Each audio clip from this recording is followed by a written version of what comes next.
마가복음 11장 1절부터 10절 말씀을 통해서 왕으로 오신 예수님이라는 제목으로 하나님 말씀 증거하겠습니다.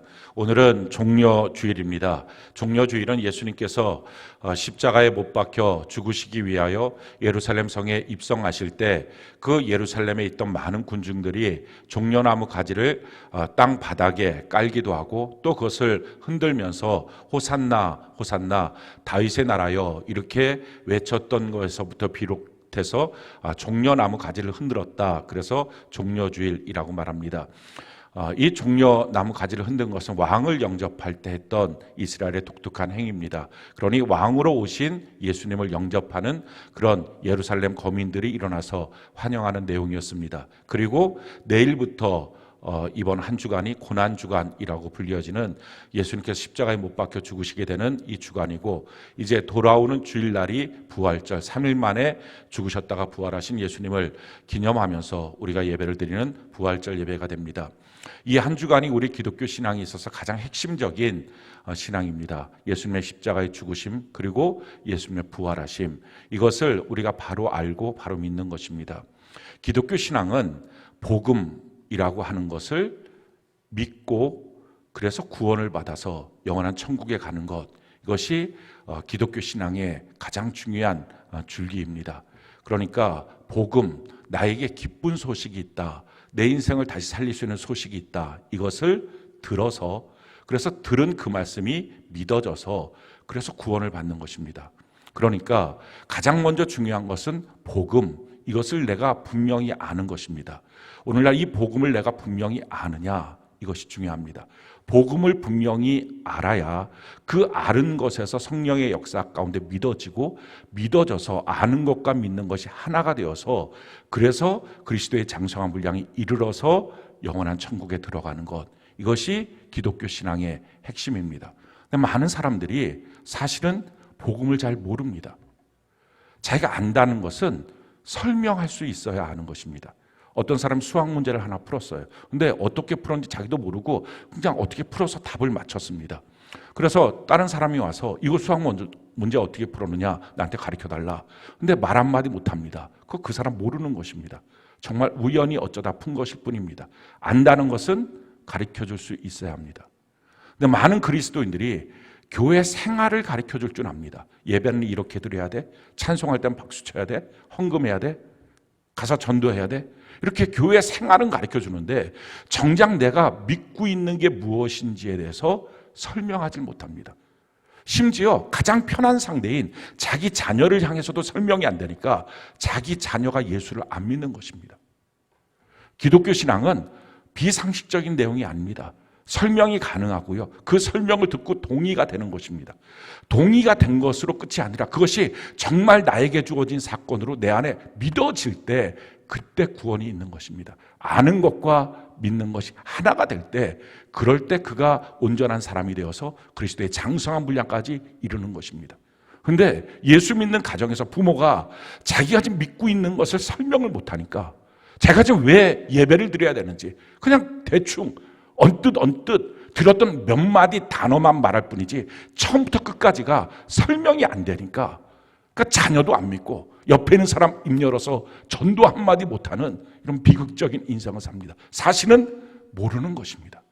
모르는데 믿는 척만 하고 있는 것입니다. 그 세월이 5년, 10년, 20년 된 것입니다. 그러니 예배 시간에 졸다 깨다 할 수밖에 없는 이유는 모르는 거니까. 신앙생활이 왔다 갔다 하는 것, 어느 때 믿었다 어느 때는 안 믿어지고 왔다 갔다 하는 것은 모르는 것이기 때문에 그렇습니다. 내가 분명히 알고 있느냐 하는 것입니다.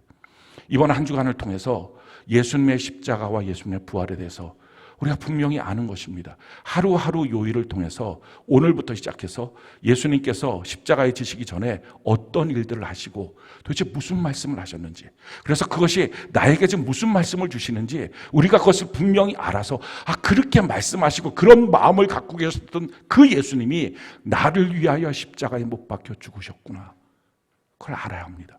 그리고 그분이 나와 영원히 함께하기 위해서 부활하셨구나, 다시 살아나셨구나, 이 사실에 대해서 아주 구체적으로 다른 사람한테 설명이 가능하도록 하나부터 10까지 알아야 합니다. 그냥 예수 믿고 구원받아, 이렇게 단편적인 단어 한마디 한마디 말하는 게 아니라 처음부터 끝까지가 상식적으로 설명이 되도록, 이해되도록, 안 믿는 사람이, 모르는 사람이 그런 거구나, 기독교가 믿는 게 바로 이런 거구나, 너가 지금 믿고 있는 게 이런 거구나, 이게 쭉 설명이 돼서 그래서 너가 이상한 사람이 아니구나, 납득이 되는구나. 근데 나는 그게 내 사건으로 안 믿어져, 이럴 수는 있어도 동의가 안 되게, 이해도 안 되게, 설명도 못하는 것, 그것은 믿고 있는 게 아닙니다.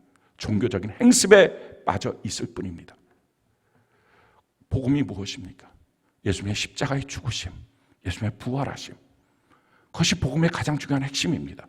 예수님이 십자가에서 왜 죽으셨습니까? 성경이 우리에게 이렇게 말씀합니다. 에베소 1장 7절, 우리가 한번 목소리 한번 읽어볼까요? 시작. 우리는 그리스도 안에서 그의 은혜의 풍성함을 따라 그의 피로 말미암아 속량 곧 죄사함을 받았느라. 예수님께서 피를 흘려 죽으셔야 우리의 죄가 속량을 받는다, 값이 다 치러진다, 그래서 죄가 없어질 수 있다. 이것이 예수님이 십자가에 못 박혀 죽으신 이유가 됩니다.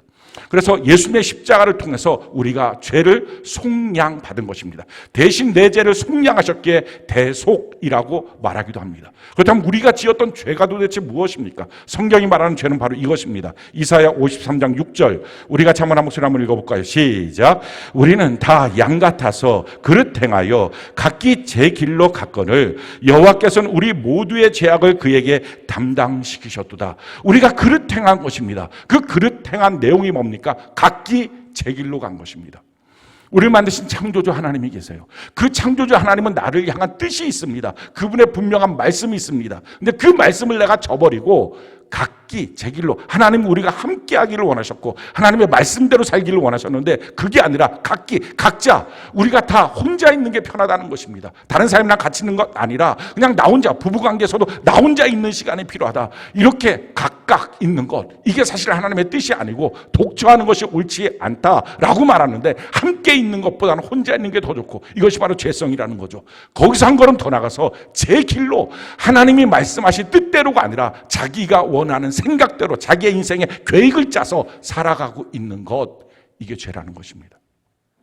우리가 죄라고 하는 것을 생각할 때 종종 다른 사람과 비교해서 저 사람보다는 내가 더 깨끗하지, 저 사람보다는 내가 그래도 별로 그렇게 거짓말도 안 하고 도둑질도 안 하고 저 사람보다는 난 훨씬 낫지. 매스미디어에 등장하는 사람들 향해서 막 사람들이 이렇게 저렇게 그를 향해서 천인공노한 죄를 졌다고 욕을 하는 것을 하면서 나는 저 사람보다 훨씬 낫다. 문제는 다른 사람과 비교하는 게 아니라 날 만드신 창조주 하나님 앞에 나는 정말 그의 만드신 목적대로, 그 이유대로, 그 뜻대로 내가 살아가고 있느냐 하는 것입니다.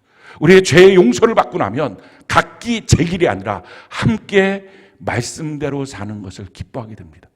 우리가 각기 제 길로 갔던 이 죄 때문에, 이 근원적인 죄, 하나님이 날 만드신 대로 살지 않고 다르게 사니까, 엉망으로 사니까 거기서 나타난 고장난 형태들이 있습니다. 그것을 성경은 악이라고 말합니다. 그래서 합쳐서 죄, 악이라고 말합니다. 이 악, 고통의 문제가 무엇입니까? 성경은 크게 세 가지를 우리에게 말하고 있습니다. 저주, 가난, 질병이라는 거예요. 그러니까 우리가 인생을 살면서 끊임없이 조상으로부터 내려왔던, 우리 집안은 이런 집안이야 라고 말하는 이 저주스러운 것들, 벗어날 수 없는 것, 주변에 있는 일들을 벗어날 수 없는 것, 또 어떤 경우에는 가난이 있어갖고 돈이 있어도 계속 가난할까 봐 두려워하는 것, 그래서 전전긍긍하는 것, 거기서 한 걸음 더 나가서 질병의 문제 때문에 병 걸릴까 봐 병 걸려서 고통받고 있는 것, 이것이 바로 우리가 살고 있는 삶의 모습인데, 이 모습은 죄로 말미암아 망가진 상태에서 살았기 때문에 나타난 부작용, 악입니다.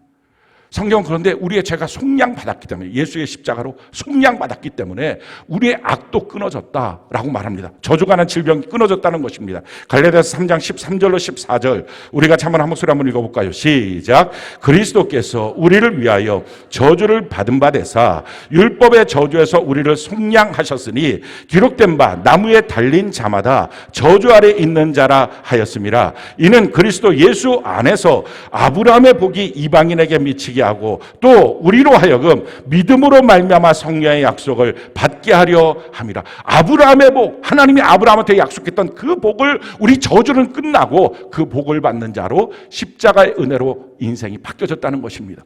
예수님께서 가시면류관 쓰시면서, 그래서 우리가 죄로 말미암아 이 땅이 악이 가득 차서 가시와 엉겅퀴가 났던 그 가시면류관, 예수님이 쓰심을 통해서 우리의 이 저주의 문제가 해결됐다는 것입니다. 가난의 문제도 마찬가지입니다. 고린도후서 8장 9절 우리 같이 한번 목소리 한번 읽어볼까요? 시작. 우리 주 예수 그리스도의 은혜를 너희가 알거니와 부유하신 이로써 너희를 위하여 가난하게 되심은 그의 가난함으로 말미암아 너희를 부유하게 하려 하심이라. 주님의 부여를 우리에게 주시고 우리의 가난을 주님이 가져가시는 작업이 십자가에서 이루어졌다라는 것입니다. 십자가에서 옷 한 벌 입지 못하시고 벌거벗겨져서 양손 양발에 못 박혀 죽으신 이유는 그 부유하신 예수님께서 옷 한 벌도 없이 완전히 가난해지심을 통하여 가난한 나에게 하나님의 부여를 주시고, 할렐루야, 나의 가난을 십자가 통해서 주님이 담당하셔서 처리하셨다라는 것입니다. 그래서 예수 믿는 사람은 돈이 있느냐 없느냐와 상관없이 언제나 풍성합니다. 언제나 마음속에 두려움이 없습니다. 나의 하나님이 그리스도 예수 안에서 그 영광 가운데 그 풍성한 대로 우리의 모든 쓸 것을 채워주시는 것입니다. 이게 믿어지니까 세상 사는 것이 두렵지가 않는다는 것입니다. 우리의 질병의 문제도 마찬가지예요. 성경이 이와 같이 말합니다. 이사야 53장 5절 우리가 한번 목소리 읽어볼까요? 시작. 그가 찔림은 우리의 허물 때문이요 그가 상함은 우리의 죄악 때문이라. 그가 징계를 받음으로 우리는 평화를 누리고 그가 채찍에 맞음으로 우리는 나음을 입었도다. 예수님이 채찍에 맞음으로 우리의 모든 질병에서 우리가 나음을 입게 된 것입니다. 이것이 바로 십자가를 통하여 죄가 끊어지고 죄로 끊어짐으로 통하여 악이 없어지는, 저주가 난 질병이 없어지는 놀라운 역사였다는 것입니다. 이 일을 이루기 위해서 예수님이 날 위하여 십자가에 못 박혀 죽으신 것입니다. 그리고 죽으시고 난 다음에 3일 만에 부활하셨습니다. 주님의 부활에 대해서 이렇게 설명합니다. 요한계시록 1장 18절 우리가 한번 목소리 한번 읽어볼까요? 시작. 곧 살아있는 자라 내가 전에 죽었었노라 볼지어다 이제 세세토록 살아있어 사망과 음부의 열쇠를 가졌노니. 그러니까 죽었다가 잠깐 살아났다 또 죽는 게 아니라 사망의 권세를 이기시고 영원히 살아 계시는 것입니다. 주님이 우리와 함께 하시는 것입니다. 함께 하신 주님이 우리에게 무엇을 하십니까? 디모데후서 4장 18절 우리가 한번 목소리 한번 읽어볼까요? 시작. 주께서 나를 모든 악한 일에서 건져내시고 또 그의 천국에 들어가도록 구원하시리니 그에게 영광이 세세 무궁토록 있을지어다. 모든 악한 일에서 나를 건져내어 주시고, 할렐루야, 영원한 천국에 들어가도록 나를 인도하여 주시는 것입니다. 그 예수님이 우리 가운데 계신다. 이것이 얼마나 기쁜 소식이냐. 이것이 바로 복음입니다. 이 복음을 듣는 것입니다. 주님이 그렇게 하셨다고, 하나님께서 그렇게 하셨다고, 창조주가 그렇게 하셨다고, 왕이신 그분이 그렇게 하셨다고 그 소식을 듣는 것입니다. 정말 그 말이 사실이라면 내가 더 이상 저주 속에, 가난 속에, 질병 속에, 나의 죄악의 고통 가운데 정죄감 속에 묶일 필요가 없겠구나. 나의 죄, 저주, 가난, 질병을 위하여 하나님께서, 신이 이 땅에 오셔서, 그 창조주가 이 땅에 오셔서 날 위하여 그런 고난을 받으시고 죽으시고 부활하셔서 지금 나와 함께 하신다면 내가 당해야 될 고난, 고통, 이거 헛된 거였구나, 믿기만 하면 이거 되는 거였구나 하는 것이 상식적으로 동의되는 것입니다. 정말 하나님이 그렇게 하셨다면 그건 너무 당연한 거지. 내가 누려야 될 것은 너무 당연한 거지. 그게 되는 것입니다. 이게 바른 지식을 아는 것입니다. 근데 문제는 안 것으로 끝날 때는 그냥 아는 것입니다. 내 것은 아닌 거예요. 근데 그것이 성령의 역사를 통해서 내 안에 믿어지기 시작할 때 진짜야. 그냥 말로만 들었는데 그게 말이 아니라 진짜 날 위하여 그런 거야. 그게 너무 믿어져서 병이 났는데도 불구하고 예수님의 채찍에 맞음으로 나음을 입었어. 이게 믿음이 더 커지니까, 믿어지니까 내 믿음대로 되는 것입니다. 그래서 병은 치료받는 것입니다. 질병은 떠나가는 것입니다. 가난이 몰려와서 가난에 위축되어 있을 때 내가 이렇게 평생 사나보다 할 때도 아니야. 주님께서, 그 부유하신 주님이 가난한 나를 위하여 그 부유를 내게 주시고 내 가난을 가져가셨어 라고 하는 것이 정말 믿어지니까, 십자가의 사건으로 믿어지니까 그 가난에 대해서 위축되지 않고 도리어 지혜가 더 총명해지고 어떻게 가야 될지 주님의 뜻을 따라 걸어가면서 더 풍성한 삶을 누릴 수 있게 되는 것입니다. 이것이 기독교인의 신앙의 핵심입니다. 이 분명한 지식이 내게 믿어지는 사건, 지식이 전달되는 것은 사람을 통해서, 성경을 통해서 전달됩니다. 그래서 여러분들이 성경에 대해서 바로 알아야 합니다. 대충 읽으면 안 되고요. 이 성경이 뭐라고 하는지를 정확하게 알아야 됩니다. 그래야지 내가 무엇을 믿고 있는지 그 내용이 설명될 수 있습니다. 내가 모르는 걸 설명할 수도 없고, 내가 모르는 것을 또 내가 잘못 알고 있는 것에 대해서 성령님 이것이 믿어지게 해주세요. 말도 안 되는 것입니다. 바르게 해놓은 것이 성령께서 믿어지게 하는 거지, 잘못 알고 있는 것, 알지도 못하는 것, 이걸 성령이 어떻게 내게 믿어지게 하십니까? 그러니 성경을 통해서 바르게 아는 것입니다. 그리고 강단에서 있는 설교자는 자기의 모든 지식을 총동원해서 성도들이 그 내용을 자세히 알 수 있도록 정확하게 바르게 가르쳐야 합니다. 그러기에 허투게 모르면서 대충 말도 안 되게 가르치는 것은 옳지 않은 것입니다. 마찬가지로 영적 리더들이 셀 안에서 바르게 정확하게 알고 있는 지식에 대해서 바른 지식을 정확하게 가르쳐줘야 합니다. 근데 지식을 갖고 있어도 믿어지는 자원은 성령의 자원이니 그것은 성령께서 해주셔야 됩니다. 가장 큰 문제가 뭡니까? 나의 죄를 위하여 주님이 속량하셨다. 하나님이 오셨다. 근데 문제는 정말 내 죄가 뭔데? 나는 다른 사람보다 훨씬 더 깨끗하게 살았는데 내가 도대체 무슨 죄가 있어서 하나님이 날 위해서 죽으셔야만 돼? 이게 무슨 납득이나 돼? 그러니까 성령이 오셔서 하는 일은 내 죄가 뭔지를 깨닫게 하고, 그래서 내가 죄인이구나, 이게 믿어지게 합니다. 그러니 그게 믿어지니 이 문제를 해결하기 위해서 이 죄인이 어떻게 하면 좋을까? 죄인이니까 당연히 죄값 치르며 인생을 살아야지.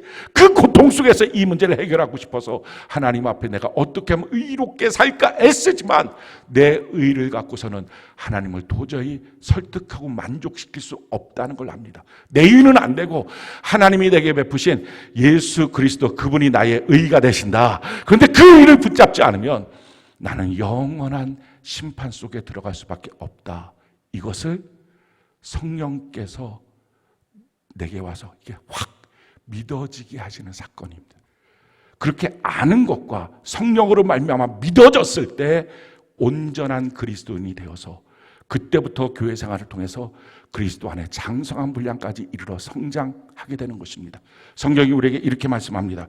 요한복음 16장 7절로 8절, 우리가 한번 한 목소리 한번 읽어볼까요? 시작. 그러나 내가 너희에게 실상을 말하노니 내가 떠나가는 것이 너희에게 유익이라. 내가 떠나가지 아니하면 보혜사가 너희에게로 오시지 아니할 것이요, 가면 내가 그를 너희에게로 보내리니 그가 와서 죄에 대하여 의에 대하여 심판에 대하여 세상을 책망하시라. 성령, 보혜사 성령이 오시면 나의 죄가 뭔지가 성령으로 말미암아 깨달아지고 죄를 느끼기 시작하니까 십자가가 없으면 나는 살 길이 없다. 내 노력으로 이 죄의 문제가 해결이 안 되는구나. 이 절실함이 느껴지는 것입니다. 오늘날 신앙생활하면서 예수님의 십자가를 바라보면서도 몸이 건조한 이유는 내가 죄인이라는 것을 못 느껴서 그렇습니다. 쉽게 말하면 성령으로 믿어지지 않은 것입니다. 지식으로는 너 죄인이야, 죄인이야. 그래서 말할 때 나 죄인이야 라고 말하지만 절실하지 않으니 그때 십자가 앞에 설 수가 없는 것입니다. 그리고 의에 대해서 내가 하고 있는 알량한 몇 가지의 종교적 노력이 주님을 만족시킬 수 없다는 것, 하나님이 내게 주신 하나님의 의인 십자가를 붙들어야지 내가 구원받는다는 것, 그렇지 않으면 영원한 심판 가운데 빠진다는 것을 성령이 우리에게 오셔서 우리를 가르쳐 주십니다. 아는 것, 믿는 것이 하나 될 때 그게 신앙입니다. 사랑하는 성도 여러분, 그래서 저는 여러분들에게 묻습니다. 성경을 아십니까? 자기의 신앙에 대해서 설명이 가능합니까? 내가 지금 무엇을 믿고 있는지 말할 수 있습니까? 그냥 대충 한두 마디 말하는 게 아니라 처음부터 끝까지 설명이 되고 동의되도록 설득이 됩니까? 그렇지 않으면 우리는 사실은 종교적인 행습에 빠져 있는 것일 수 있습니다. 그래서 신앙은 어떻게 합니까? 하나님의 복음을 내가 잘 들어야 합니다. 그래서 동의되고 이해되고 그렇군요. 근데 이것이 정말 이런 사건이라면 기가 막힌 사건이네요. 하나님이 나 같은 자를 위해서 죽으셨다. 날 사랑하셨다. 이게 정말 그렇다면 이거 정말 기가 막힌데요. 그렇다면 내가 묶여서 고민하고 두려워할 이유가 하나도 없는데요. 이게 동의되는 것입니다. 동의는 됐는데 안 믿어지니, 그래서 계속 그 말을 정확하게 들으면서 성령님, 이 사건이 내게 믿음이 되게 하여 주세요. 그래서 들을 때 제대로 들어야 믿음이 되고요. 그 믿음으로 말미암아 구원, 소테리아, 우리의 육과 혼과 영에서부터 그 모든 인생의 문제로부터 건져냄을 받아서 하나님의 자녀의 권세를 누리며 이 땅을 살고, 살아서 누린 천국, 죽어서 영원히 산 천국의 주인공이 되는 것입니다. 성경이 우리에게 이렇게 말씀합니다. 로마서 10장 17절, 우리가 자문한 목소리 한번 읽어봅시다. 시작. 그러므로 믿음은 들음에서 나며 들음은 그리스도의 말씀으로 말미암았느니라. 우리의 믿음은 그냥 어디서 하늘에서 뚝 떨어지고 나 혼자 믿는다 또는 종교적인 행습을 여러 가지 반복해서 하는 것을 통해서 내 모습이 이러니까 나 믿는 거야가 아니라 들음에서, 바른 지식을 들음으로 하나님의 말씀을 바르게 봄을 통해서 성령의 역사로 믿음이 되고, 믿음이 돼야 구원의 역사가 이루게 된다는 것이에요. 복음을 들음으로 믿어 구원에 이르게 되는 것입니다. 이번 글에서 오늘부터 시작해서요, 우리가 단순하게 그냥 십자가, 예수님 양순 양발에 못 박혀 죽으셨다 날 위해서, 그리고 살았다, 이렇게, 이게 정말 그냥 말하는 거, 이 사실이 내가 믿어지지 않아도 그냥 이 사실만 놓고 말해도 이런 사건이 도대체 어디 있을까?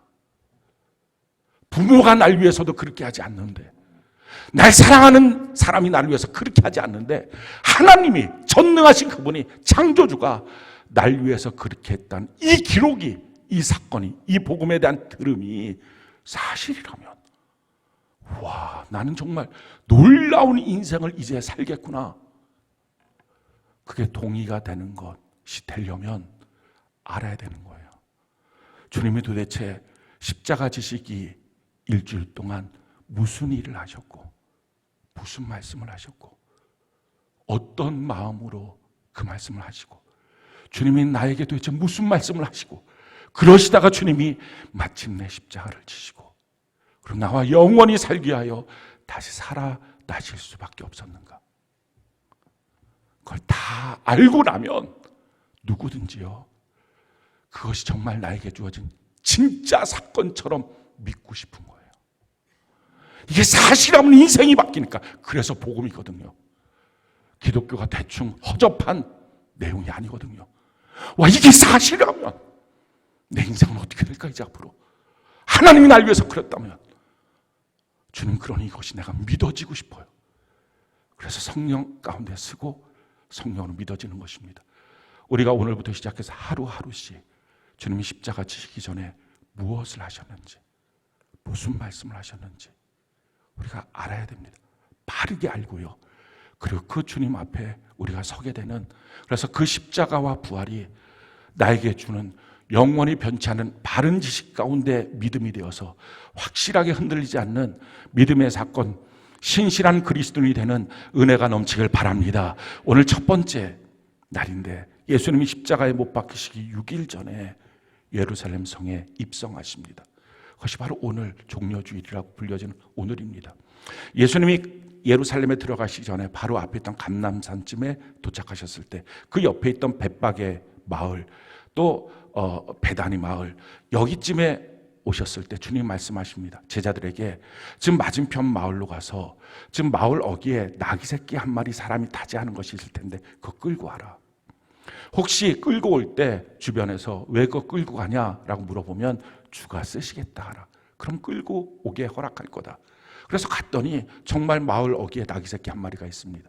그 나귀 새끼를 풀어서 끌고 오려고 하는데 주변 사람들이 그 주인도 아니면서 왜 끌고 갑니까? 근데 주님이 하셨던 말씀 그대로 말합니다. 주가 쓰시겠다고 하십니다.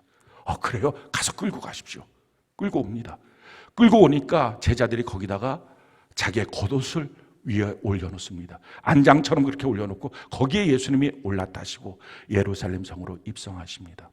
그 입성하실 때 수많은 예루살렘의 군중들이 나와서 호산나 호산나, 호산나라는 이름의 뜻은 구하옵나니 우리를 구원하옵소서, 왕이여 우리를 구원하옵소서, 이 고백으로 왕을 환영하면서 왕이여 나를 구원해달라고 외치는 호산나의 행렬이 벌어집니다.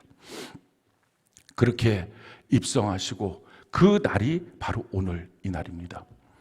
이 모습을 보면서 우리가 깨닫게 되는 것 세 가지가 있습니다. 제일 첫 번째는요, 예수님은 왕으로 오신 분이시다라는 거예요. 성경이 우리에게 이렇게 말씀합니다. 스가랴 9장 9절, 우리 같이 한번 한 목소리 한번 읽어봅시다. 시작. 시온에 따라 크게 즐거워할지어다. 예루살렘에 따라 즐거이 부를지어다. 보라, 내 왕이 내게 임하시나니 그는 공의로우시며 구원을 베푸시며 겸손하여서 나귀를 타시나니 나귀의 작은 것 곧 나귀 새끼니라. 지금 예수님께서 입성하실 때 많은 사람들이 호산나 다윗의 나라요 외친 것은 왕이여 우리를 구원하소서, 왕의 개선 행렬에서 찬양하고 환영하고 있는 모습입니다. 성경은 실질적으로 그것이 예수님이 왕으로 그것을 입성하셨다라고 지금 기록하고 있습니다. 근데 우리가 여기서 한 가지 좀 주목하게 되는 것은 예수님의 이 모든 행위는 다 성경에 기록된 대로 하신 것입니다. 나귀 새끼를 타고 들어가신 것도 스가랴 9장 9절에 있는 말씀대로입니다. 베들레헴에서 태어난 것도 이사야서에 있는 말씀대로, 그가 나사렛 사람이라고 불린 것도 이사야서에 있는 말씀대로, 그의 모든 행위, 죽으시고 다시 부활하신 모든 일들까지도 성경에 기록된 대로 하신 것입니다. 근데 사실은 예수님이 성경에 기록된 대로 하실 이유가 없어요. 구태여 그렇게 안 하신다고 우리의 구원이 없어질까? 그렇지 않습니다. 주님이 십자가에 못 박혀 죽으셔서 그의 피값으로 우리가 구원받고 살아나시면 되는 겁니다. 성경대로 그가 하실 이유가 없었어요. 3일 동안에 죽었다 살아나든지 5일 동안 있든지 하루 만에 있든지 그거 상관없습니다. 그 어떤 것이 변화되든지, 예를 들어서 예루살렘 성에 입성하는데 나귀 새끼 안 타고 말을 타고 들어가든지, 아니 걸어서 들어가든지, 그렇다고 해서 예수님의 구원의 일들이 가감되지 않습니다. 근데 왜 예수님께서 성경 그대로 하셨을까요? 이유는 한 가지예요. 우리가 믿기 쉽게 하려고. 만약에 예수님께서 성경대로 다 안 하셨으면 이분이 정말 구원자야? 이분이 정말 메시아 맞아? 이분이 그리스도야? 우리가 이렇게 궁금증을 가질 것입니다. 그런데 예수님께서 처음부터 끝까지 그대로 성경대로 예비하신 그리스도임을 보여주시는 일을 통해서 우리로 하여금 믿기 쉽게 하기 위해서 성경대로 하신 것입니다. 그래서 성경은 만만한 책이 아니에요. 우리로 하여금 구원받을 수 있도록 하나님의 모든 지혜를 통하여 우리에게 가르쳐 주신 책, 공개한 책, 이게 바로 성경이에요. 그래서 성경은 우리에게 이렇게 말씀합니다. 디모데후서 3장 15절로 17절, 우리가 한번 한 목소리 한번 읽어볼까요? 시작. 또 어려서부터 성경을 알았나니 성경은 능히 너로 하여금 그리스도 예수 안에 있는 믿음으로 말미암아 구원에 이르는, 모든 성경은 하나님의 감동으로 된 것으로 교훈과 책망과 바르게 함과 의로 교육하기에 유익하니 이는 하나님의 사람으로 온전하게 하며 모든 선한 일을 행할 능력을 갖추게 하려 함이라. 이 성경은 구원에 이르는 지혜를 우리에게 주는 것입니다. 뿐만 아니라 모든 그리스도인으로 그리스도인답게 살 수 있는 온전한 능력을 주는 것, 이게 성경입니다. 그런데 진리가 없어서가 아니라, 능력이 없어서가 아니라 진리를 받을 마음의 준비가 안 됐고 능력 가운데 살 수 있는 시간적 여유를 내지 않았기 때문에 하나님의 말씀을 읽고 듣고 그 말씀대로 살려고 하는 진지한 마음의 자세, 준비가 되어 있지 않기 때문에 구원도 흐릿하고 능력도 없이 사는 것입니다. 날마다 성경 읽지 않고 어떻게 우리가 그리스도인답게 살 수 있을까요? 성경은 성경의 능력을 이렇게 우리에게 가르쳐 줍니다. 시편 119편 105절, 우리가 한번 한 목소리 한번 읽어봅시다. 시작. 주의 말씀은 내 발의 등이요 내 길의 빛이니이다. 하나님의 말씀을 읽게 되면 우리가 헛발질 안 하고 인생 삽니다. 헛된 길로 빠지지 않습니다. 자, 뿐만 아니라요, 시편 119편 98절, 우리가 한번 한 목소리 읽어볼까요? 시작. 주의 계명들이 항상 나와 함께하므로 그것들이 나를 원수보다 지혜롭게 하나요. 내 주변에 우리에게 도전하는 수많은 원수들이 있는데 그들보다 하나님의 말씀을 읽게 되면 훨씬 더 지혜로워서 원수의 공략에 무너지지 않게 된다 하는 거예요. 그래서 성경은 말합니다. 너 성경을 가하지도 말고 감하지도 말아라. 그 말씀 그대로 믿고 살아야 된다라는 것입니다. 요한계시록 22장 18절로 19절, 우리가 한번 한 목소리 한번 읽어볼까요? 시작. 내가 이 두루마리의 예언의 말씀을 듣는 모든 사람에게 증언하오니 만일 누구든지 이것들 외에 더하면 하나님이 이 두루마리에 기록된 재앙들을 그에게 더할 것이요 만일 누구든지 이 두루마리의 예언의 말씀에서 제하여 버리면 하나님이 이 두루마리에 기록된 생명나무와 및 거룩한 성의 참여함을 제하여 하나님의 말씀에 가하지도 말고 감하지도 말고 그 말씀 그대로 믿고 사는 것. 하나님의 말씀 앞에 정통하고 능통해야 합니다. 날마다 하나님의 말씀을 읽는 시간, 그 마음, 그 준비가 있을 때 구원에 이르는 지혜가 있게 되고 그 믿음의 능력의 삶을 살아갈 수 있습니다. 왕으로 오신 예수님, 왕의 환영을 받은 예수님. 근데 그 왕은 성경이 말합니다. 겸손한 왕이셨다고, 사랑의 왕이셨다고. 왕으로 우리를 정복하러 오신 분이 아니라 그렇다면 백마를 타고 오셨을 거예요. 나귀 새끼를 타고 겸손하게 오셨어요. 그분은 날 사랑하셔서 날 살리시기 위해서 자기 자신을 죽이신 분입니다. 그분은 나를 포기하지 못하시고 도리어 자기를 버리신 분이십니다. 그분이 바로 우리의 왕이신 예수님이에요. 그 예수님 앞에 반응하는 모습이 두 가지가 있었어요. 오늘 성경에 보니까 첫 번째 군중들의 모습입니다. 이 군중의 모습이 어떻습니까? 우리 8절부터 10절까지 우리 같이 한번 한 목소리 한번 읽어볼까요? 8절부터 10절까지 같이 한 목소리 시작. 많은 사람들은 자기들의 겉옷을 또 다른 이들은 들에서 벤 나뭇가지를 길에 펴며 앞에서 가고 뒤에서 따르는 자들이 소리 지르되 호산나 찬송하리로다. 주의 이름으로 오시는 이여 찬송하리로다. 오는 우리 조상 다윗의 나라여 가장 높은 곳에서 호산나 하더라. 사람들이 참 최고의 찬사를 보내면서 왕이신 예수님을 환영하고 영접합니다. 참 놀라운 것은요, 이렇게 환영하고 영접했던 이 군중들이 6일 만에 이렇게 함성을 질러요. 마태복음 27장 21절로 22절 26절 우리 같이 한번 한 목소리 한번 읽어볼까요? 시작. 총독이 대답하여 이르되 둘 중에 누구를 너희에게 놓아주기를 원하느냐? 이르되 바라바라 소이다. 빌라도가 이르되 그러면 그리스도라 하는 예수를 내가 어떻게 하랴? 그들이 다 이르되 십자가에 못 박혀야 하겠나이다. 이에 바라바는 그들에게 놓아주고 예수는 채찍질하고 십자가에 못 박히게 넘겨주니라. 6일 만에 이 예수를 어떻게 할까? 십자가에 못 박아야 됩니다. 그러면 이 바라바는 어떻게 할까? 바라바는 강도질하고 살인했던 자입니다. 강도와 살인했던 그 사람 뭐에 그 생명값보다 훨씬 더 못하게 취급받은 예수님 채찍질하고 십자가에 못 박혀 죽도록 이 군중들이 호산나 다윗의 나라여 외쳤던 이들이 6일 만에 이렇게 변한 것입니다. 왜 변했을까요? 자기 생각이 안 맞아서예요. 자기들이 생각할 때는 호산나 구원자 오소서, 정치적으로 경제적으로 이 로마의 속국에서 우리를 벗어나게 해주세요, 이 외침이었었는데 오셔서 자기들의 신앙의 중심이라고 말하는 성전을 다 흔들어 놓고 자기 삶의 기초를 흔들어 놓습니다. 그러니 자기 생각에 맞지 않으니까 십자가에 못 박여 죽여야 된다라는 것입니다. 예수님에 대한 바른 지식이 없는 열광, 열정, 이건 이렇게 됩니다.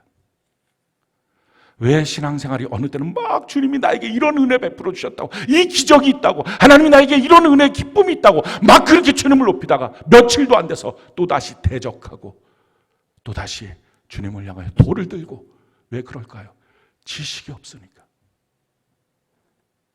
제대로 된 지식이 없이 자기 마음대로 예수를 믿고 싶은 대로 믿고 자기 마음대로 교회를 다니고 싶은 대로 다니니까 이런 문제가 생기는 것입니다.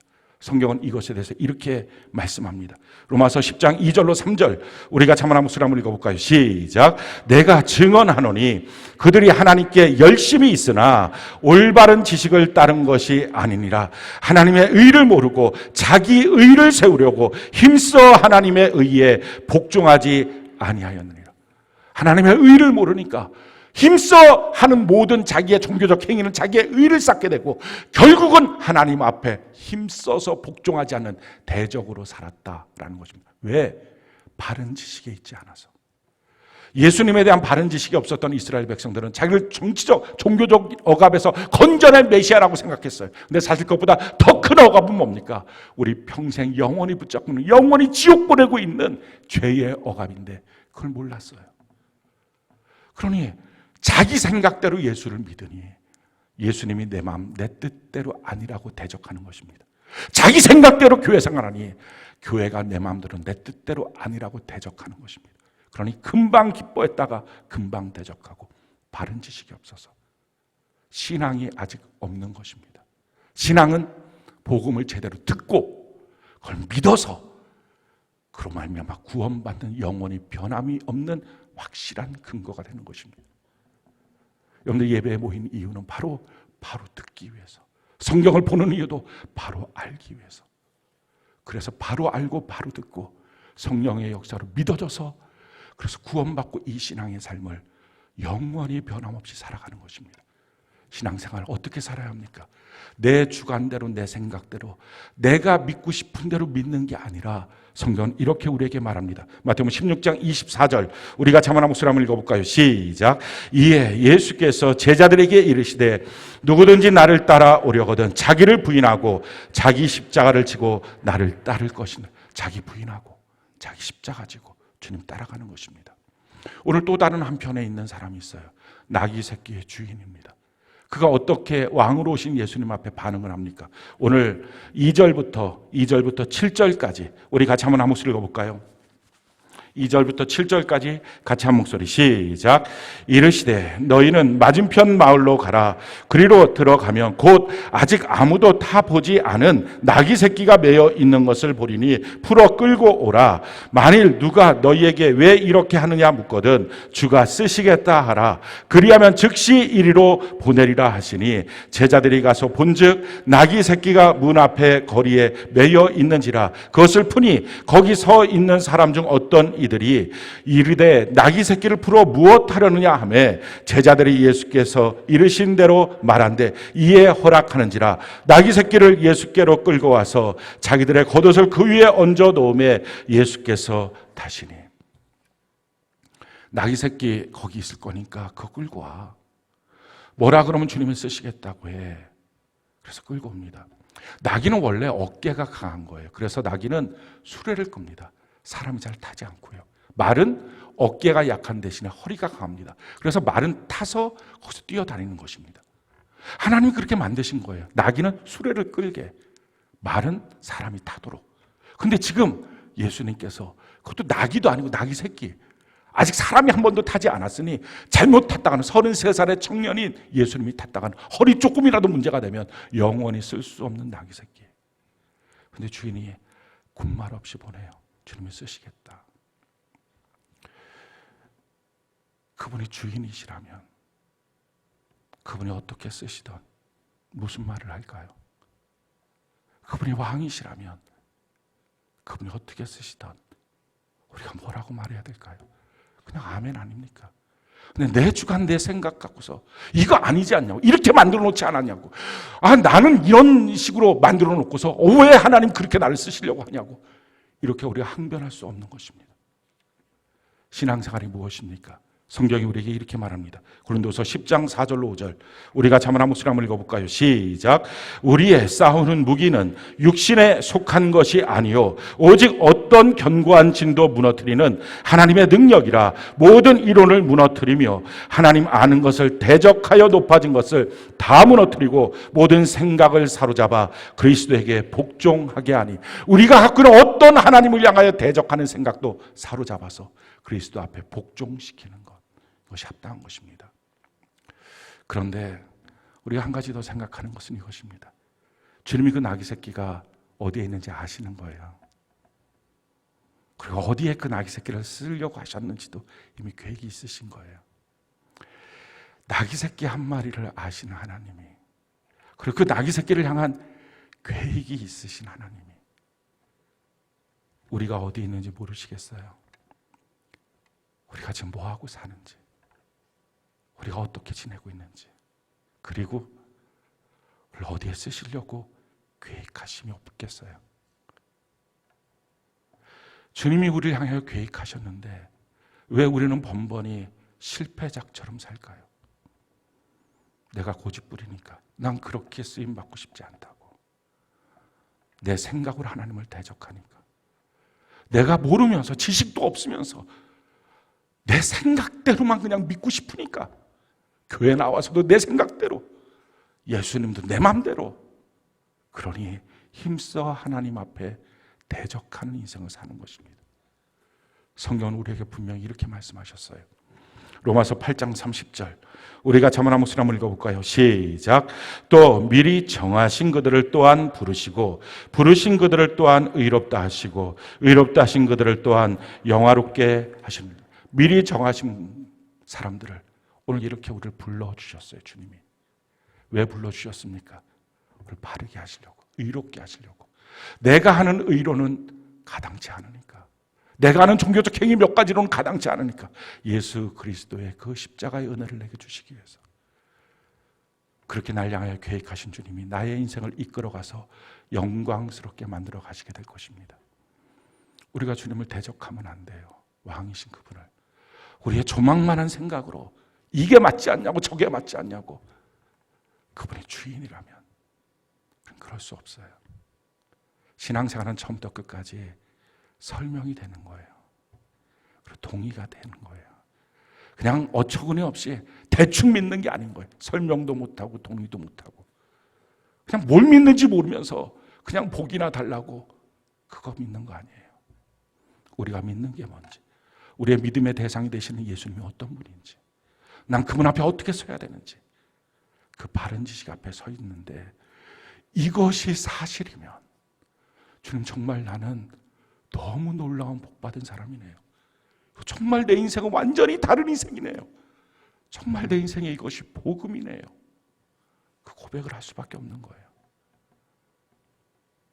그것이 내게 믿어질 때, 내 주변의 모든 것들 앞에서 그 믿음이 너무 분명할 때, 내가 믿고 싶어서 믿는 게 아니라 성령으로 믿어질 때 주님이 그렇게 하실 거예요. 때마다 일마다 내 믿음대로 될 것이다. 사랑하는 성도 여러분, 이게 우리의 신앙이에요. 이렇게 놀라운 삶을 주님이 예비하셨어요. 이제 하루하루 우리 주님을 정말 주의 깊게 살펴봤으면 좋겠어요. 그분이 나에게 뭐라고 하시는지 제대로 알고 들었으면 좋겠어요. 그리고 내가 믿고 있는 게 뭔지, 주님이 나에게 주시고자 하는 게 뭔지, 주님의 마음과 생각이 뭔지 제대로 아는 것입니다. 그렇게 우리 신앙생활에서 우리 평생에 흔들림 없는, 변함없는 예수 그리스도의 신실한 사람이 되는 은혜가 넘치기를 예수님 이름으로 축원합니다.